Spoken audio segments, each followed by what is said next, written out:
Satish Reddy gunman ನಿಂದ firing ಅಂತ BJP ಆರೋಪವನ್ನ ಮಾಡ್ತಾ ಇದೆ. ಶಾಸಕ ನಾರಾ ಭರತ್ ರೆಡ್ಡಿ ಆಪ್ತ ಸತೀಶ್ ರೆಡ್ಡಿ ಅವರು ಖಾಸಗಿ ಇಬ್ರು ಗನ್ಮ್ಯಾನ್ ಗಳನ್ನ ಇಟ್ಕೊಂಡಿದ್ರು.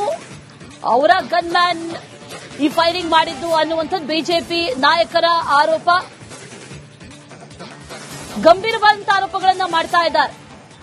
ಇಲ್ಲಿ ಜನಾರ್ದನ್ ರೆಡ್ಡಿಗೆ ಕೊಟ್ಟಿರೋದು ಸರ್ಕಾರದಿಂದ 2 ಗನ್ಮ್ಯಾನ್, ಅವರ ಫ್ಯಾಮಿಲಿಗೆ ಕೊಟ್ಟಿರೋದು 2 ಗನ್ಮ್ಯಾನ್, ಅದರ ಜೊತೆಯಲ್ಲಿ ಶ್ರೀರಾಮುಲುಗೆ ಒಬ್ರು, ಇದೇ ರೀತಿಯಲ್ಲಿ 7 ಗನ್ಮ್ಯಾನ್ ಕೂಡ ಸರ್ಕಾರದ ವತಿಯಿಂದ ಬಂದಿರೋದು. ನಮ್ಮಲ್ಲಿ ಖಾಸಗಿ ಗನ್ಮ್ಯಾನ್ ಇಲ್ಲ ಅಂತ ಹೇಳಿದ್ದಾರೆ. ನೋಡಿ, ನನಗೆ ಇರುವಂತ ಗನ್ಮ್ಯಾನ್ಗಳು, ನಮ್ಮ ಕುಟುಂಬಕ್ಕೆ ಇರುವಂತ ಗನ್ಮ್ಯಾನ್ಗಳೆಲ್ಲ ಸೇರಿ 4 ಬಂದಿದೆ. ಶ್ರೀರಾಮುಲು ಅವ್ರ ಗನ್ಮ್ಯಾನ್ಗಳು 2, ಸೋಮಶೇಖರ್ ರೆಡ್ಡಿ ಅವ್ರ ಗನ್ಮ್ಯಾನ್ 1, 7 ಮಂದಿ ಸರ್ಕಾರಿ ಗನ್ಮ್ಯಾನ್ಗಳು. ನಿನ್ನೆ ರಂಜಿತ್ ಚಿತ್ರದುರ್ಗ ಎಸ್ಪಿ ಏನಿದ್ದಾರೆ ಅವರಿಗೆ ಜವಾಬ್ದಾರಿ ಕೊಟ್ಟಿದ್ರು. 7 ಮಂದಿ ಗನ್ಮ್ಯಾನ್ಗಳನ್ನ ಕರೆಸಿ ನಾನು ಅವ್ರಿಗೇನು ರೆಕಾರ್ಡ್ ಇರುತ್ತೆ, ಎಷ್ಟು ಬುಲೆಟ್ಗಳು ಕೊಟ್ಟಿದ್ದಾರೆ, ಅವರೆಲ್ಲ ಗನ್ಗಳನ್ನ ಸೀಸ್ ಮಾಡಿದ್ದಾರೆ. ಸೀಸ್ ಮಾಡಿ ಆ ಬುಲೆಟ್ಗಳನ್ನ ತಗೊಂಡಿದ್ದಾರೆ, ಲೆಕ್ಕಾಚಾರ ಮಾಡಿಕೊಂಡಿದ್ದಾರೆ. ಹೊಸ ಗನ್ಗಳನ್ನು ಕೊಟ್ಟು ಮತ್ತೆ ಡ್ಯೂಟಿ ಕಳಿಸಿದ್ದಾರೆ ಅವರು, ನಮ್ಮ 7 ಮಂದಿ ಗನ್ಮ್ಯಾನ್ಗಳನ್ನ. ಸೊ ನಿನ್ನೆ ವಿಡಿಯೋಗಳಲ್ಲಿ ಟರ್ಬನ್ಗಳು ಹಾಕೊಂಡಿರುವಂತ ಗನ್ಮ್ಯಾನ್ಗಳು ಏನ್ ಫೈರ್ ಮಾಡಿದ್ದಾರೆ ಎಲ್ಲ ವಿಡಿಯೋಗಳಲ್ಲಿ ಇದೆ, ರೆಕಾರ್ಡ್ ಇದೆ. ಅವ್ರ ಗನ್ಮ್ಯಾನ್ಗಳು ಯಾರು, ಸತೀಶ್ ರೆಡ್ಡಿ ಗನ್ಮ್ಯಾನ್, ಭರತ್ ರೆಡ್ಡಿ ಗನ್ಮ್ಯಾನ್ ಅನ್ನೋದು ಕೂಡ ನಿಮ್ ಕಣ್ಣು ಮುಂದೆನೇ ಇದೆ. ನೋಡಿ, ನನಗೆ ಇರುವಂತ ಗನ್ಮ್ಯಾನ್ಗಳು, ನಮ್ಮ ಕುಟುಂಬಕ್ಕೆ ಇರುವಂತ ಗನ್ಮ್ಯಾನ್ಗಳು. ಇದೇ ವಿಚಾರಕ್ಕೆ ಸಂಬಂಧಪಟ್ಟಂತೆ ಡೀಟೇಲ್ಸ್ ಅನ್ನ ಕೊಡ್ತಾರೆ ನಮ್ಮ ಪ್ರತಿನಿಧಿ ರೇಣುಕಾರಾಧ್ಯ. ನೇರ ಸಂಪರ್ಕದಲ್ಲಿ ಜಾಯಿನ್ ಆಗ್ತಾ ಇದ್ದಾರೆ. ರೇಣುಕಾರಾಧ್ಯ, ಈಗ ಈ ಬುಲೆಟ್ ಯಾರದ್ದು ಅಂತ ಪ್ರಶ್ನೆ ಸದ್ಯಕ್ಕಿರೋದು. ಖಾಸಗಿ ಬುಲೆಟ್ ಅನ್ನುವಂಥದ್ದು ಹೇಳಲಾಗ್ತಾ ಇದೆ, ಖಾಸಗಿ ಗನ್ನಿಂದ ಫೈರ್ ಆಗಿರುವಂತಹ ಬುಲೆಟ್. ಇದ್ರ ಬಗ್ಗೆ ಏನ್ ಡೀಟೇಲ್ಸ್ ಸಿಗ್ತಾ ಇದೆ? ತನಿಖೆ ನಡೀತಾ ಇದೆ. ಆ ತನಿಖೆಗೆ ಸಂಬಂಧಪಟ್ಟಂತೆ ಏನಾದರೂ ಅಪ್ಡೇಟ್ಸ್ ಇದೆಯಾ ರೇಣುಕಾರಾಧ್ಯ?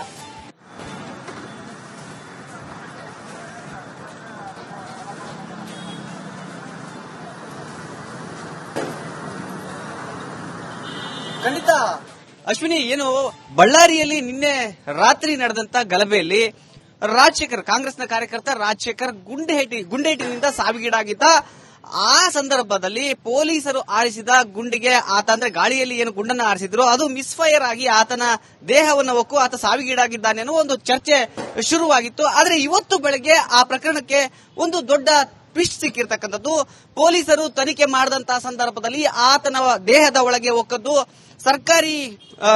ಸರ್ಕಾರದಿಂದ ಪೊಲೀಸರಿಗೆ ಕೊಟ್ಟಂತಹ ಗುಂಡಲ್ಲ, ಅದು ಖಾಸಗಿ ವ್ಯಕ್ತಿಗಳು ಬಳಸುವ ಖಾಸಗಿ ರಿವಾಲ್ವರ್ನ ಗುಂಡು ಅನ್ನೋದು ಇವತ್ತು ಬಳ್ಳಾರಿಯ, ಅಂದ್ರೆ ಈ ಒಂದು ಘಟನೆಯ ಉಸ್ತುವಾರಿಯನ್ನು ಹೊತ್ತಿರತಕ್ಕಂತ, ಅಂದ್ರೆ ಉಸ್ತುವಾರಿ ಅಂದ್ರೆ ಎಲ್ಲ ರಕ್ಷಣೆಯದಾಗಿರ್ಬೋದು, ತನಿಖೆಯದಾಗಿರ್ಬೋದು, ಅದೆಲ್ಲವನ್ನು ಉಸ್ತುವಾರಿ ಹೊತ್ತಿರತಕ್ಕಂತ ಚಿತ್ರದುರ್ಗ ಎಸ್ಪಿ ರಂಜಿತ್ ಕುಮಾರ್ ಭಂಡಾರ್ ಅವರು ಒಂದು ಸ್ಫೋಟಕ ಮಾಹಿತಿಯನ್ನು ಹೊರಹಾಕ್ತಾರೆ. ಅದೇನು ಅಂದ್ರೆ ಆ ಗುಂಡು ಸರ್ಕಾರಿ ಬಂದೂಕಿನಿಂದ ಹಾರಿದ ಗುಂಡಲ್ಲ, ಅದು ಖಾಸಗಿ ರಿವಾಲ್ವರ್ನಿಂದ ಹಾರಿದೆ. ಹೀಗಾಗಿ ನಾವು ತನಿಖೆ ಮಾಡ್ತಾ ಇದ್ದೀವಿ, ಇದರ ಕೂಲಂಕುಷವಾದ ಪರಿಶೀಲನೆ ಮಾಡ್ತಿದ್ದೀವಿ ಅಂತ ಪೊಲೀಸರು ಹೇಳಿದ್ರೆ, ಇನ್ನೊಂದು ಕಡೆಗೆ ಜನಾರ್ದನ್ ರೆಡ್ಡಿ ಅವರು ಪ್ರೆಸ್ ಮೀಟ್ ಮಾಡಿದಂತ ಸಂದರ್ಭದಲ್ಲಿ ಒಂದು ವಿಷಯವನ್ನ ಹೇಳಿದ್ರು.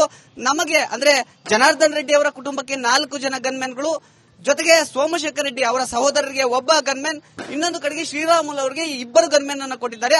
ಒಟ್ಟು 7 ಜನರ ಗನ್ಮ್ಯಾನ್ ಗಳನ್ನು ಕೂಡ ಇವತ್ತು ತನಿಖೆಯನ್ನ ಮಾಡಿದಂತ ಸಂದರ್ಭದಲ್ಲಿ ಅವರ ಸಂಪೂರ್ಣವಾಗಿ ಅವರ ಗನ್ಗಳನ್ನ ವಶಕ್ಕೆ ಪಡೆದ ಪೊಲೀಸರು ಸಂಪೂರ್ಣವಾಗಿ ಗುಂಡಿನ ಲೆಕ್ಕಾಚಾರವನ್ನ ಪಡೆದಿದ್ದಾರೆ. ಆ ಸಂದರ್ಭದಲ್ಲಿ ಒಂದೇ ಒಂದು ಗುಂಡು ಕೂಡ ಕಡಿಮೆ ಆಗಿಲ್ಲ. ಹೀಗಾಗಿ ಈ ಕಡೆಯಿಂದ ಆ ಕಡೆಗೆ ಗುಂಡು ಹೋಗಿಲ್ಲ ಅನ್ನೋದು ಮೇಲ್ನೋಟಕ್ಕೆ ಸಿಕ್ಕಿರ್ತಕ್ಕಂತ ಒಂದು ಮಾಹಿತಿ. ಹೀಗಾಗಿ ಈ ಗುಂಡು ಎಲ್ಲಿಂದ ಬಂತು, ಯಾವ ಕಡೆಯಿಂದ ಬಂತು, ಮತ್ತೆ ಇದನ್ನು ಯಾರು ಹಾರಿಸಿದ್ರು ಅನ್ನೋದ್ರ ಬಗ್ಗೆ ಈಗ ಕೂಲಂಕುಷವಾಗಿ ತನಿಖೆ ಆಗ್ತಿದೆ. ನನಗೆ ಎಕ್ಸ್ಕ್ಲೂಸಿವ್ ದೃಶ್ಯಾವಳಿಯನ್ನು ತೋರಿಸ್ತೀನಿ. ಅದೇ ವಿಚಾರಕ್ಕೆ ಸಂಬಂಧಪಟ್ಟಂತೆ ಘಟನಾ ಸ್ಥಳಕ್ಕೆ FSL ಟೀಮ್ ಬಂದಿದೆ. ಸುಮಾರು 10 ಜನ FSL ಅಧಿಕಾರಿಗಳ ತಂಡ ಈ ಒಂದು ಸ್ಥಳದಲ್ಲಿ ಪರಿಶೀಲನೆಯನ್ನ ಮಾಡ್ತಾ ಇರತಕ್ಕಂಥದ್ದು. ಈಗ ಆ ಗುಂಡು ಯಾರು ಹಾರಿಸಿದ್ರು, ಯಾರ ಬಂದೂಕಿನಿಂದ ಆ ಗುಂಡು ಹಾರಿತು, ಆತನ ದೇಹವನ್ನ ಯಾವಾಗ ಆಂಗಲ್ ಇಂದ ಬಂದು ದೇಹಕ್ಕೆ ಹೋಯಿತು ಅನ್ನೋದನ್ನ ಸಂಪೂರ್ಣವಾಗಿ ಮಾಹಿತಿಯನ್ನ ಈಗ FSL ತಂಡ ಮಾಹಿತಿಯನ್ನ ಕಲೆ ಹಾಕ್ತಾ ಇದೆ. ಈ ದೃಶ್ಯದಲ್ಲಿ ನೀವೇ ನೋಡ್ತಿದ್ರೆ ಎಕ್ಸ್ಕ್ಲೂಸಿವ್ ದೃಶ್ಯಾವಳಿ ಇದು. ಈಗ FSL ತಂಡ ಬಂದು ಇಂಚಿಂಚು ಮಾಹಿತಿಯನ್ನ ಪಡಿತಾ ಇರತಕ್ಕಂಥದ್ದು. ಅದರಲ್ಲೂ ಪ್ರಮುಖವಾಗಿ ನಿನ್ನೆ ಸಂಜೆ ಸಿಕ್ಕಿರ್ತಕ್ಕಂಥ ಸುಮಾರು 4-5 ಗುಂಡುಗಳನ್ನ ತೆಗೆದುಕೊಂಡು ಬಂದು ಅವುಗಳ ಪರಿಶೀಲನೆಯನ್ನ ಮಾಡ್ತಿದ್ದಾರೆ. ಜೊತೆಗೆ ಘಟನಾ ಸ್ಥಳ ಅಂದ್ರೆ ರಾಜಶೇಖರ್ ಎಲ್ಲಿ ಬಿದ್ದಿದ್ದ ಗಾಯ, ಅಂದ್ರೆ ಗುಂಡು ಹೊಕ್ಕ ಬಳಿಕ ರಸ್ತೆಗೆ ಬಂದು ಈ ಭಾಗದಲ್ಲಿ ಏನು ಬ್ಯಾರಿಕೇಡ್ ಎಲ್ಲ ಹಾಕಿದ್ದಾರೆ, ಬ್ಯಾರಿಕೇಡ್ ಗಳನ್ನ ಹಾಕಿದ್ದಾರೆ. ಈ ಭಾಗದಲ್ಲಿ ಆತ ಎಲ್ಲ ಹೊರಳಾಡಿದ್ದ, ಅಂದ್ರೆ ನೋವಿನಲ್ಲಿ ನರಳಾಟವನ್ನ ಮಾಡಿದ್ದ, ಅವುಗಳಿಗೆಲ್ಲ ಬ್ಯಾರಿಕೇಡ್ ಹಾಕಿ ಇಲ್ಲಿ ಪರಿಶೀಲನೆ ಮಾಡ್ತಿದ್ದಾರೆ. ಆ ಗುಂಡಿನ ವಿಚಾರವಾಗಿ, ಅಂದ್ರೆ ಆತನ ದೇಹವನ್ನ ಒಕ್ಕಿರ್ತಕ್ಕಂಥ ಗುಂಡಿನ ವಿಚಾರವಾಗಿಯೇ ಈಗ ತನಿಖೆ ನಡೀತಾ ಇರತಕ್ಕಂಥದ್ದು. ಯಾಕಂದ್ರೆ ಇದು ಪೊಲೀಸರಿಗೂ ಕೂಡ ದೊಡ್ಡ ಸವಾಲಾಗಿರ್ತಕ್ಕಂಥದ್ದು. ಕಾಂಗ್ರೆಸ್ನ ಈಗ ಅಂದ್ರೆ ಆ ದೃಶ್ಯಾವಳಿಗಳನ್ನ ನೋಡಿದಾಗ ಗನ್ಮೆನ್ಗಳು ಗಾಳಿಯಲ್ಲಿ ಗುಂಡಾರಿಸಿದ ಸಂದರ್ಭದಲ್ಲಿ ಒಂದು ವೇಳೆ ಮಿಸ್ ಫೈರ್ ಆಗಿ ಆ ಕಡೆಗೆ ಹೋಯ್ತಾ, ರಾಜಶೇಖರ್ ಕಡೆಗೆ ಆ ಗುಂಡು ಹೋಯ್ತಾ ಅನ್ನೋದು ಬಗ್ಗೆಯೂ ಕೂಡ ತನಿಖೆ ನಡೀತಾ ಇರತಕ್ಕಂಥದ್ದು. ಅಥವಾ ಬೇರೆ ಮಾರ್ಗದಲ್ಲಿ ಅದು ಗುಂಡು ಈ ರಾಜಶೇಖರನ ದೇಹ ಹೋಗ್ತಾ ಅನ್ನೋದ್ರ ಬಗ್ಗೆ ಕೂಡ ಈಗ ತನಿಖೆಯನ್ನ ಮಾಡ್ತಿರ್ತಕ್ಕಂಥದ್ದು. ಸುಮಾರು 10 ಜನ FSL ಅಧಿಕಾರಿಗಳು ಇಂಚಿಂಚು ಮಾಹಿತಿಯನ್ನ ಪಡೆದಿದ್ದಾರೆ. ಇವರು ಎಲ್ಲ ಮಾಹಿತಿಯನ್ನ ಪಡೆದು FSL ಮಾಡ್ತಾ ಇದ್ದಾರೆ. ಈಗ ಏನು ಕಾನೂನು ಸುವ್ಯವಸ್ಥೆಯ ADGP ಹಿತೇಂದ್ರ ಅವರು ಕೂಡ ಸ್ಥಳಕ್ಕೆ ಬರೋರಿದ್ದಾರೆ.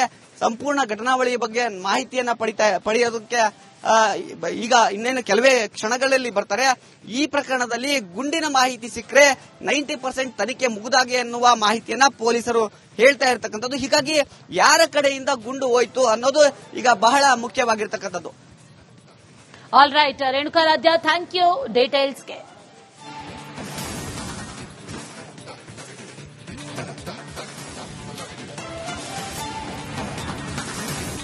ಸತೀಶ್ ರೆಡ್ಡಿ ಗನ್ಮ್ಯಾನ್ ನಿಂದ ಫೈರಿಂಗ್ ಅಂತ ಬಿಜೆಪಿ ಆರೋಪವನ್ನ ಮಾಡ್ತಾ ಇದೆ.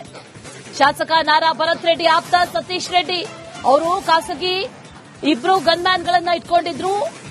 ಅವರ ಗನ್ಮ್ಯಾನ್ ಈ ಫೈರಿಂಗ್ ಮಾಡಿದ್ದು ಅನ್ನುವಂಥದ್ದು ಬಿಜೆಪಿ ನಾಯಕರ ಆರೋಪ. ಗಂಭೀರವಾದಂತಹ ಆರೋಪಗಳನ್ನ ಮಾಡ್ತಾ ಇದ್ದಾರೆ. ಇಲ್ಲಿ ಜನಾರ್ದನ್ ರೆಡ್ಡಿಗೆ ಕೊಟ್ಟಿರೋದು ಸರ್ಕಾರದಿಂದ 2 ಗನ್ಮ್ಯಾನ್, ಅವರ ಫ್ಯಾಮಿಲಿಗೆ ಕೊಟ್ಟಿರೋದು 2 ಗನ್ಮ್ಯಾನ್, ಅದರ ಜೊತೆಯಲ್ಲಿ ಶ್ರೀರಾಮುಲುಗೆ ಒಬ್ರು, ಇದೇ ರೀತಿಯಲ್ಲಿ 7 ಗನ್ಮ್ಯಾನ್ ಕೂಡ ಸರ್ಕಾರದ ವತಿಯಿಂದ ಬಂದಿರೋದು. ನಮ್ಮಲ್ಲಿ ಖಾಸಗಿ ಗನ್ಮ್ಯಾನ್ ಇಲ್ಲ ಅಂತ ಹೇಳಿದ್ದಾರೆ. ನೋಡಿ, ನನಗೆ ಇರುವಂತ ಗನ್ಮ್ಯಾನ್ಗಳು, ನಮ್ಮ ಕುಟುಂಬಕ್ಕೆ ಇರುವಂತ ಗನ್ಮ್ಯಾನ್ಗಳೆಲ್ಲ ಸೇರಿ 4 ಬಂದಿದೆ. ಶ್ರೀರಾಮುಲು ಅವ್ರ ಗನ್ಮ್ಯಾನ್ಗಳು 2, ಸೋಮಶೇಖರ್ ರೆಡ್ಡಿ ಅವ್ರ ಗನ್ಮ್ಯಾನ್ 1, 7 ಮಂದಿ ಸರ್ಕಾರಿ ಗನ್ಮ್ಯಾನ್ಗಳು. ನಿನ್ನೆ ರಂಜಿತ್ ಚಿತ್ರದುರ್ಗ SP ಏನಿದ್ದಾರೆ ಅವರಿಗೆ ಜವಾಬ್ದಾರಿ ಕೊಟ್ಟಿದ್ರು. 7 ಮಂದಿ ಗನ್ಮ್ಯಾನ್ಗಳನ್ನ ಕರೆಸಿ ನಾನು ಅವ್ರಿಗೇನು ರೆಕಾರ್ಡ್ ಇರುತ್ತೆ, ಎಷ್ಟು ಬುಲೆಟ್ಗಳು ಕೊಟ್ಟಿದ್ದಾರೆ, ಅವರೆಲ್ಲ ಗನ್ಗಳನ್ನ ಸೀಸ್ ಮಾಡಿದ್ದಾರೆ. ಸೀಸ್ ಮಾಡಿ ಆ ಬುಲೆಟ್ಗಳನ್ನ ತಗೊಂಡಿದ್ದಾರೆ, ಲೆಕ್ಕಾಚಾರ ಮಾಡಿಕೊಂಡಿದ್ದಾರೆ. ಹೊಸ ಗನ್ಗಳನ್ನು ಕೊಟ್ಟು ಮತ್ತೆ ಡ್ಯೂಟಿ ಕಳಿಸಿದ್ದಾರೆ ನಮ್ಮ 7 ಮಂದಿ ಗನ್ಮ್ಯಾನ್ಗಳನ್ನ. ಸೊ ನಿನ್ನೆ ವಿಡಿಯೋಗಳಲ್ಲಿ ಟರ್ಬನ್ಗಳು ಹಾಕೊಂಡಿರುವಂತ ಗನ್ಮ್ಯಾನ್ಗಳು ಏನ್ ಫೈರ್ ಮಾಡಿದ್ದಾರೆ ಎಲ್ಲ ವಿಡಿಯೋಗಳಲ್ಲಿ ಇದೆ, ರೆಕಾರ್ಡ್ ಇದೆ. ಅವ್ರ ಗನ್ಮ್ಯಾನ್ಗಳು ಯಾರು, ಸತೀಶ್ ರೆಡ್ಡಿ ಗನ್ಮ್ಯಾನ್, ಭರತ್ ರೆಡ್ಡಿ ಗನ್ಮ್ಯಾನ್ ಅನ್ನೋದು ಕೂಡ ನಿಮ್ ಕಣ್ಣು ಮುಂದೆನೇ ಇದೆ. ನೋಡಿ, ನನಗೆ ಇರುವಂತ ಗನ್ಮ್ಯಾನ್ಗಳು, ನಮ್ಮ ಕುಟುಂಬಕ್ಕೆ ಇರುವಂತ ಗನ್ಮ್ಯಾನ್ಗಳು. ಇದೇ ವಿಚಾರಕ್ಕೆ ಸಂಬಂಧಪಟ್ಟಂತೆ ಡೀಟೇಲ್ಸ್ ಅನ್ನ ಕೊಡ್ತಾರೆ ನಮ್ಮ ಪ್ರತಿನಿಧಿ ರೇಣುಕಾರಾಧ್ಯ. ನೇರ ಸಂಪರ್ಕದಲ್ಲಿ ಜಾಯಿನ್ ಆಗ್ತಾ ಇದ್ದಾರೆ. ರೇಣುಕಾರಾಧ್ಯ, ಈಗ ಈ ಬುಲೆಟ್ ಯಾರದ್ದು ಅಂತ ಪ್ರಶ್ನೆ ಸದ್ಯಕ್ಕಿರೋದು. ಖಾಸಗಿ ಬುಲೆಟ್ ಅನ್ನುವಂಥದ್ದು ಹೇಳಲಾಗ್ತಾ ಇದೆ, ಖಾಸಗಿ ಗನ್ನಿಂದ ಫೈರ್ ಆಗಿರುವಂತಹ ಬುಲೆಟ್. ಇದ್ರ ಬಗ್ಗೆ ಏನ್ ಡೀಟೇಲ್ಸ್ ಸಿಗ್ತಾ ಇದೆ? ತನಿಖೆ ನಡೀತಾ ಇದೆ. ಆ ತನಿಖೆಗೆ ಸಂಬಂಧಪಟ್ಟಂತೆ ಏನಾದ್ರು ಅಪ್ಡೇಟ್ಸ್ ಇದೆಯಾ ರೇಣುಕಾರಾಧ್ಯ?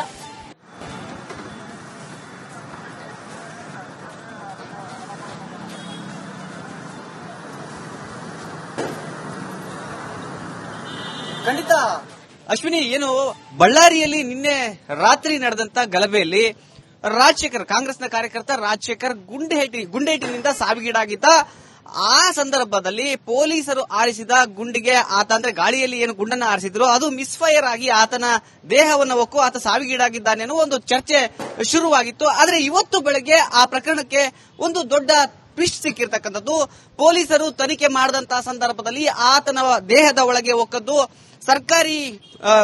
ಸರ್ಕಾರದಿಂದ ಪೊಲೀಸರಿಗೆ ಕೊಟ್ಟಂತಹ ಗುಂಡಲ್ಲ, ಅದು ಖಾಸಗಿ ವ್ಯಕ್ತಿಗಳು ಬಳಸುವ ಖಾಸಗಿ ರಿವಾಲ್ವರ್ನ ಗುಂಡು ಅನ್ನೋದು ಇವತ್ತು ಬಳ್ಳಾರಿಯ ಅಂದ್ರೆ ಈ ಒಂದು ಘಟನೆಯ ಉಸ್ತುವಾರಿಯನ್ನು ಹೊತ್ತಿರತಕ್ಕಂತ, ಅಂದ್ರೆ ಉಸ್ತುವಾರಿ ಅಂದ್ರೆ ಎಲ್ಲ ರಕ್ಷಣೆಯದಾಗಿರ್ಬೋದು, ತನಿಖೆಯದಾಗಿರ್ಬೋದು, ಅದೆಲ್ಲವನ್ನು ಉಸ್ತುವಾರಿ ಹೊತ್ತಿರತಕ್ಕಂತ ಚಿತ್ರದುರ್ಗ SP ರಂಜಿತ್ ಕುಮಾರ್ ಭಂಡಾರ್ ಅವರು ಒಂದು ಸ್ಫೋಟಕ ಮಾಹಿತಿಯನ್ನು ಹೊರಹಾಕ್ತಾರೆ. ಅದೇನು ಅಂದ್ರೆ ಆ ಗುಂಡು ಸರ್ಕಾರಿ ಬಂದೂಕಿನಿಂದ ಹಾರಿದ್ದ ಗುಂಡಲ್ಲ, ಅದು ಖಾಸಗಿ ರಿವಾಲ್ವರ್ನಿಂದ ಹಾರಿದೆ. ಹೀಗಾಗಿ ನಾವು ತನಿಖೆ ಮಾಡ್ತಾ ಇದ್ದೀವಿ, ಇದರ ಕೂಲಂಕುಷವಾದ ಪರಿಶೀಲನೆ ಮಾಡ್ತಿದ್ದೀವಿ ಅಂತ ಪೊಲೀಸರು ಹೇಳಿದ್ರೆ, ಇನ್ನೊಂದು ಕಡೆಗೆ ಜನಾರ್ದನ್ ರೆಡ್ಡಿ ಅವರು ಪ್ರೆಸ್ ಮೀಟ್ ಮಾಡಿದಂತ ಸಂದರ್ಭದಲ್ಲಿ ಒಂದು ವಿಷಯವನ್ನ ಹೇಳಿದ್ರು. ನಮಗೆ ಅಂದ್ರೆ ಜನಾರ್ದನ್ ರೆಡ್ಡಿ ಅವರ ಕುಟುಂಬಕ್ಕೆ 4 ಜನ ಗನ್ಮೆನ್ಗಳು, ಜೊತೆಗೆ ಸೋಮಶೇಖರ್ ರೆಡ್ಡಿ ಅವರ ಸಹೋದರರಿಗೆ ಒಬ್ಬ ಗನ್ಮ್ಯಾನ್, ಇನ್ನೊಂದು ಕಡೆಗೆ ಶ್ರೀರಾಮುಲು ಅವರಿಗೆ ಇಬ್ಬರು ಗನ್ಮ್ಯಾನ್ ಅನ್ನು ಕೊಟ್ಟಿದ್ದಾರೆ. ಒಟ್ಟು 7 ಜನರ ಗನ್ಮ್ಯಾನ್ ಗಳನ್ನು ಕೂಡ ಇವತ್ತು ತನಿಖೆಯನ್ನ ಮಾಡಿದಂತ ಸಂದರ್ಭದಲ್ಲಿ ಅವರ ಸಂಪೂರ್ಣವಾಗಿ ಅವರ ಗನ್ಗಳನ್ನ ವಶಕ್ಕೆ ಪಡೆದ ಪೊಲೀಸರು ಸಂಪೂರ್ಣವಾಗಿ ಗುಂಡಿನ ಲೆಕ್ಕಾಚಾರವನ್ನ ಪಡೆದಿದ್ದಾರೆ. ಆ ಸಂದರ್ಭದಲ್ಲಿ ಒಂದೇ ಒಂದು ಗುಂಡು ಕೂಡ ಕಡಿಮೆ ಆಗಿಲ್ಲ. ಹೀಗಾಗಿ ಈ ಕಡೆಯಿಂದ ಆ ಕಡೆಗೆ ಗುಂಡು ಹೋಗಿಲ್ಲ ಅನ್ನೋದು ಮೇಲ್ನೋಟಕ್ಕೆ ಸಿಕ್ಕಿರ್ತಕ್ಕಂತ ಒಂದು ಮಾಹಿತಿ. ಹೀಗಾಗಿ ಈ ಗುಂಡು ಎಲ್ಲಿಂದ ಬಂತು, ಯಾವ ಕಡೆಯಿಂದ ಬಂತು, ಮತ್ತೆ ಇದನ್ನು ಯಾರು ಹಾರಿಸಿದ್ರು ಅನ್ನೋದ್ರ ಬಗ್ಗೆ ಈಗ ಕೂಲಂಕುಷವಾಗಿ ತನಿಖೆ ಆಗ್ತಿದೆ. ನನಗೆ ಎಕ್ಸ್ಕ್ಲೂಸಿವ್ ದೃಶ್ಯಾವಳಿಯನ್ನು ತೋರಿಸ್ತೀನಿ. ಅದೇ ವಿಚಾರಕ್ಕೆ ಸಂಬಂಧಪಟ್ಟಂತೆ ಘಟನಾ ಸ್ಥಳಕ್ಕೆ FSL ಟೀಮ್ ಬಂದಿದೆ. ಸುಮಾರು 10 ಜನ FSL ಅಧಿಕಾರಿಗಳ ತಂಡ ಈ ಒಂದು ಸ್ಥಳದಲ್ಲಿ ಪರಿಶೀಲನೆಯನ್ನ ಮಾಡ್ತಾ ಇರ್ತಕ್ಕಂಥದ್ದು. ಈಗ ಆ ಗುಂಡು ಯಾರು ಹಾರಿಸಿದ್ರು, ಯಾರ ಬಂದೂಕಿನಿಂದ ಆ ಗುಂಡು ಹಾರಿತು, ಆತನ ದೇಹವನ್ನ ಯಾವಾಗ ಆಂಗಲ್ ಇಂದ ಬಂದು ದೇಹಕ್ಕೆ ಹೋಯಿತು ಅನ್ನೋದನ್ನ ಸಂಪೂರ್ಣವಾಗಿ ಮಾಹಿತಿಯನ್ನ ಈಗ FSL ತಂಡ ಮಾಹಿತಿಯನ್ನ ಕಲೆ ಹಾಕ್ತಾ ಇದೆ. ಈ ದೃಶ್ಯದಲ್ಲಿ ನೀವೇ ನೋಡ್ತಿದ್ರೆ ಎಕ್ಸ್ಕ್ಲೂಸಿವ್ ದೃಶ್ಯಾವಳಿ ಇದು. ಈಗ FSL ತಂಡ ಬಂದು ಇಂಚಿಂಚು ಮಾಹಿತಿಯನ್ನ ಪಡಿತಾ ಇರತಕ್ಕಂಥದ್ದು. ಅದರಲ್ಲೂ ಪ್ರಮುಖವಾಗಿ ನಿನ್ನೆ ಸಂಜೆ ಸಿಕ್ಕಿರ್ತಕ್ಕಂಥ ಸುಮಾರು 4-5 ಗುಂಡುಗಳನ್ನ ತೆಗೆದುಕೊಂಡು ಬಂದು ಅವುಗಳ ಪರಿಶೀಲನೆಯನ್ನ ಮಾಡ್ತಿದ್ದಾರೆ. ಜೊತೆಗೆ ಘಟನಾ ಸ್ಥಳ ಅಂದ್ರೆ ರಾಜಶೇಖರ್ ಎಲ್ಲಿ ಬಿದ್ದಿದ್ದ ಗಾಯ ಅಂದ್ರೆ ಗುಂಡು ಹೊಕ್ಕ ಬಳಿಕ ರಸ್ತೆಗೆ ಬಂದು ಈ ಭಾಗದಲ್ಲಿ ಏನು ಬ್ಯಾರಿಕೇಡ್ ಎಲ್ಲ ಹಾಕಿದ್ದಾರೆ, ಬ್ಯಾರಿಕೇಡ್ ಗಳನ್ನ ಹಾಕಿದ್ದಾರೆ. ಈ ಭಾಗದಲ್ಲಿ ಆತ ಎಲ್ಲ ಹೊರಳಾಡಿದ್ದ ಅಂದ್ರೆ ನೋವಿನಲ್ಲಿ ನರಳಾಟವನ್ನ ಮಾಡಿದ್ದ, ಅವುಗಳಿಗೆಲ್ಲ ಬ್ಯಾರಿಕೇಡ್ ಹಾಕಿ ಇಲ್ಲಿ ಪರಿಶೀಲನೆ ಮಾಡ್ತಿದ್ದಾರೆ. ಆ ಗುಂಡಿನ ವಿಚಾರವಾಗಿ ಅಂದ್ರೆ ಆತನ ದೇಹವನ್ನ ಒಕ್ಕಿರ್ತಕ್ಕಂಥ ಗುಂಡಿನ ವಿಚಾರವಾಗಿಯೇ ಈಗ ತನಿಖೆ ನಡೀತಾ ಇರತಕ್ಕಂಥದ್ದು. ಯಾಕಂದ್ರೆ ಇದು ಪೊಲೀಸರಿಗೂ ಕೂಡ ದೊಡ್ಡ ಸವಾಲಾಗಿರ್ತಕ್ಕಂಥದ್ದು. ಕಾಂಗ್ರೆಸ್ನ ಈಗ ಅಂದ್ರೆ ಆ ದೃಶ್ಯಾವಳಿಗಳನ್ನ ನೋಡಿದಾಗ ಗನ್ಮೆನ್ಗಳು ಗಾಳಿಯಲ್ಲಿ ಗುಂಡಾರಿಸಿದ ಸಂದರ್ಭದಲ್ಲಿ ಒಂದು ವೇಳೆ ಮಿಸ್ ಫೈರ್ ಆಗಿ ಆ ಕಡೆಗೆ ಹೋಯ್ತಾ, ರಾಜಶೇಖರ್ ಕಡೆಗೆ ಆ ಗುಂಡು ಹೋಯ್ತಾ ಅನ್ನೋದು ಬಗ್ಗೆಯೂ ಕೂಡ ತನಿಖೆ ನಡೀತಾ ಇರತಕ್ಕಂಥದ್ದು. ಅಥವಾ ಬೇರೆ ಮಾರ್ಗದಲ್ಲಿ ಅದು ಗುಂಡು ಈ ರಾಜಶೇಖರ ದೇಹ ಹೋಗ್ತಾ ಅನ್ನೋದ್ರ ಬಗ್ಗೆ ಕೂಡ ಈಗ ತನಿಖೆಯನ್ನ ಮಾಡ್ತಿರ್ತಕ್ಕಂಥದ್ದು. ಸುಮಾರು 10 ಜನ FSL ಅಧಿಕಾರಿಗಳು ಇಂಚಿಂಚು ಮಾಹಿತಿಯನ್ನ ಪಡೆದಿದ್ದಾರೆ. ಇವರು ಎಲ್ಲ ಮಾಹಿತಿಯನ್ನ ಪಡೆದು FSL ಮಾಡ್ತಾ ಇದ್ದಾರೆ. ಈಗ ಏನು ಕಾನೂನು ಸುವ್ಯವಸ್ಥೆಯ ADGP ಹಿತೇಂದ್ರ ಅವರು ಕೂಡ ಸ್ಥಳಕ್ಕೆ ಬರೋರಿದ್ದಾರೆ. ಸಂಪೂರ್ಣ ಘಟನಾವಳಿಯ ಬಗ್ಗೆ ಮಾಹಿತಿಯನ್ನ ಪಡೆಯೋದಕ್ಕೆ ಈಗ ಇನ್ನೇನು ಕೆಲವೇ ಕ್ಷಣಗಳಲ್ಲಿ ಬರ್ತಾರೆ. ಈ ಪ್ರಕರಣದಲ್ಲಿ ಗುಂಡಿನ ಮಾಹಿತಿ ಸಿಕ್ಕರೆ 90% ತನಿಖೆ ಮುಗಿದಾಗೆ ಅನ್ನುವ ಮಾಹಿತಿಯನ್ನ ಪೊಲೀಸರು ಹೇಳ್ತಾ ಇರ್ತಕ್ಕಂಥದ್ದು. ಹೀಗಾಗಿ ಯಾರ ಕಡೆಯಿಂದ ಗುಂಡು ಹೋಯ್ತು ಅನ್ನೋದು ಈಗ ಬಹಳ ಮುಖ್ಯವಾಗಿರ್ತಕ್ಕಂಥದ್ದು. All right Renukaradhya, thank you ಡೀಟೇಲ್ಸ್ಗೆ.